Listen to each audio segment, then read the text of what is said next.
Dünya tertibi, dünyada üstünlük qazanış kurashlarining muqarrar natijasi bo'lib, o'tgan asrdagi kapitalizm lageri bilan sotsializm lageri, Amerika bilan sobiq Sovet ittifoqini markaz qilgan ikki qutb o'rtasidagi sovuq munosabatlar urushi, demokratik davlatlar bilan mustabid davlatlar o'rtasidagi kurashlar buning eng ro'shan ifodalari edi.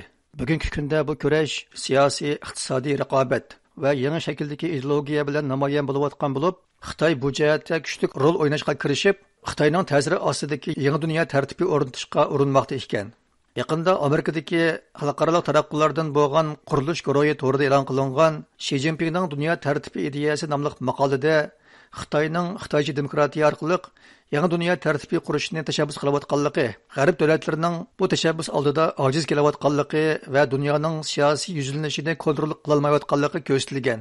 Maqolada mundaq deyilgan: bugungi dunyodagi ustunlik talashish kurashi demokratik davlatlar bilan mustabid davlatlar o'rtasidagi kurash emas, balki o'xshamagan xalqaro tartib o'rtasidagi kurashdir. G'arb dunyosi bilan Xitoyning demokratiyaga bergan izohati o'xshamaydi. Agar g'arb davlatlari rahbarlari buni qancha boldirib tunib yetsa, ularning yangi ittifoqdoshlarni o'ziga jalb qilish fursati shuncha cho'ng bo'ladi. Amerikadagi siyosiy analizchi Ilshad Hasan apandining qarashicha, Xitoyning azaldan demokratiya engi yo'q. Hozir bozorga selayotgan demokratiyasi bo'lsa, Kongzining qulluq, ya'ni bo'ysunish ta'limoti bilan marksizmning yugurilmasi. Xitoyning buni tashabbus qilishi mohiyatda Xitoy madaniyatini g'arb madaniyatidan ustun qilishga uringanlik.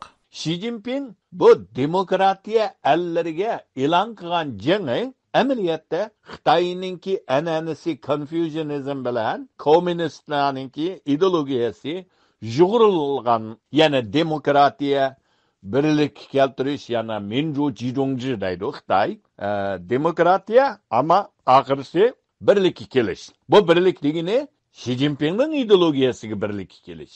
Xitoyning Shi Jinpingning bu ideologiyasi bir jihatdan marksizm bo'lsa, yana bir jihatdan marksizmga yugurilgan Xitoyning madaniyati, Xitoyning an'anasi bilan bo'ysundirish.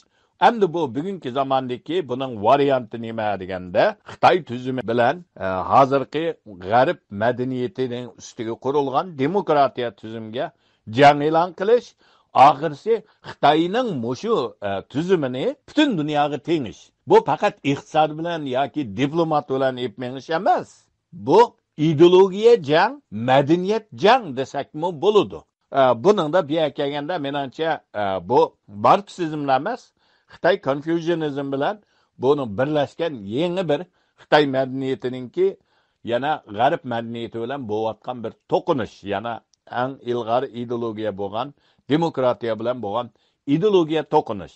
Iqtisodiy, diplomat, harbiy kuch bular hammasi faqat ishlatilayotgan bir qurol. Ammo bu yerdagi asos mantiqa va ideologiyasi Xitoy ideologiyasi.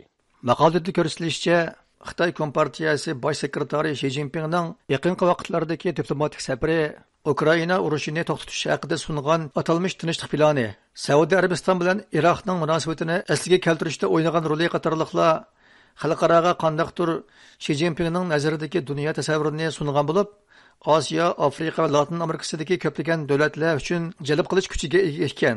Vaholanki, kona dunyo tartibidan voz kechmagan g'arb davlatlari strategiyalik chiqish yo'li topolmagan. Dunyoga Xitoydek yangi dunyo modeli ko'rsatmaganligi uchun jalbkorligini va qoyillik qilish kuchini yo'qotishga boshlagan.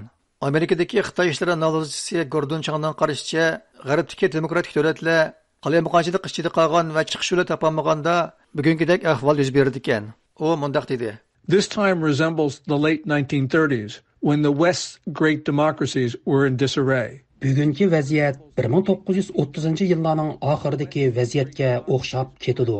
Shu chaqdami g'arbdagi cho'ng demokratik davlatlar qalaymuqonchilik ichida qolgan edi. Bir yoqdan Xitoy bilan Rossiya bu malamonchilikni texmo ulg'aytmoqda. Xitoy hukumatı bu yangi davrning uzun davomlashadiganligiga ishindi. Ammo Amerika buningga texi tayyorlik qilib bo'la olmadi. America is not yet prepared. Maqolada ko'rsatilishicha, dunyo hozir ikki qutbga, ya'ni har turli qoida qonun bilan tushib qo'yilgan demokratik davlatlar bilan o'zining bilginini qildigan mustabid davlatlar guruhiga bo'lingan bo'lib, bu ikki qutbning o'rtasida turayotgan nurg'un davlatlar bor. Amerika prezidenti Jo Bayden demokratik davlatlar bilan mustabid davlatlar raqobatini ko'p ta'kidlash orqali o'tirdi qolgan davlatlarni qoyil qilib, ularni o'z maydonida tanlashga chaqirib keldi. Ammo buni rad qiladigan va dunyoning ko'p qutbga qarab taraqqiy qilishini yoqlaydigan nurg'un davlat bor. Hindiston, Turkiya, Janubiy Afrika, Braziliya qatorliq davlatlar shuning jumlasidandir. G'arb davlatlari bugun Rossiya bilan Xitoydek g'ayri-sotsializm davlatlarga taqobil turib, aslidagi xalqaro qoidani qo'g'dimoqchidek qilsa-mu, nurg'un davlatlarni qoyil qilolgani yo'q. Chunki g'arb davlatlari hali ko'p jihatda u qoidadan o'zlari voz kechdi.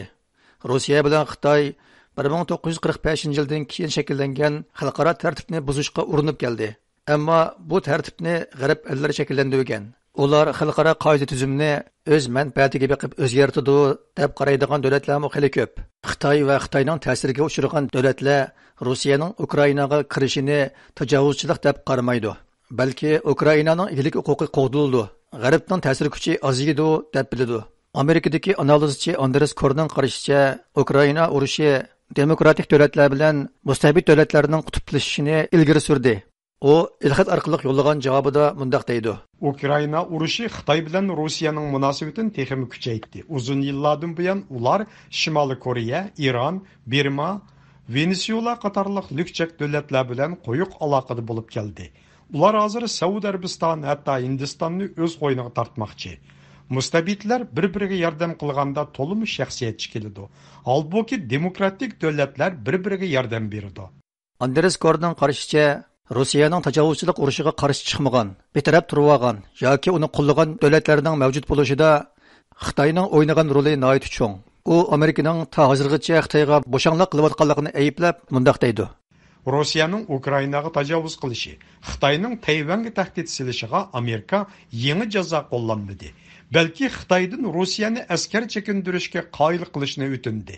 Bu amaliyotda Xitoyni xalqaro sahandagi aqlliq rolchi, hatto demokratik davlatlarning do'sti deb qaraganlik. Amerika Xitoy bilan Rossiyaga tangli qattiq jazo qo'llansa bo'ladi. Ammo Amerika doim Rossiyada kichik tahdidni cho'ng bilib, eng cho'ng baloyi ofat manbasi bo'lgan Xitoyga izchil sal qarab kelyotdi. Maqolada ko'rsatilishicha, g'arb davlatlari Xitoyga qancha yo'l qo'ygancha, Xitoy o'zining ideyasini bozorga selishda va boshqalarni qoyil qilishda shuncha oldiga ketadi. Xitoyning nazaridan qaraganda-mu, bugungi dunyodagi ustunlik talashish kurashi demokratik davlatlar bilan mustabid davlatlar o'rtasidagi kurash emas, balki demokratiyani qandoq tushundirish o'rtasidagi kurashdir. Xitoycha demokratiya xuddi Xitoycha alohidlikka ega sotsializmga o'xshash tashviq qilinganida, Xitoyning dunyodagi siyosiy iqlim va yuzlanishlarda ustunlik qozonish, boshqa davlatlarni qoyil qilish va o'ziga egashtirish ehtimoli shuncha kuchli bo'ladi. Maqolaning oxirida mundaq deyilgan: Xitoyning qad ko'tarishi g'arb dunyosi yetakchiligidagi dunyo tartibini ag'dirib tashlaydi deb ansiraydigan Jo Bayden yoki boshqa g'arb rahbarlari uchun aytganda, Xitoyga beradigan eng yaxshi javob demokratik davlatlarning o'z o'rnini mahkam saqlashi va Xitoyga birlikda taqobil turishidir.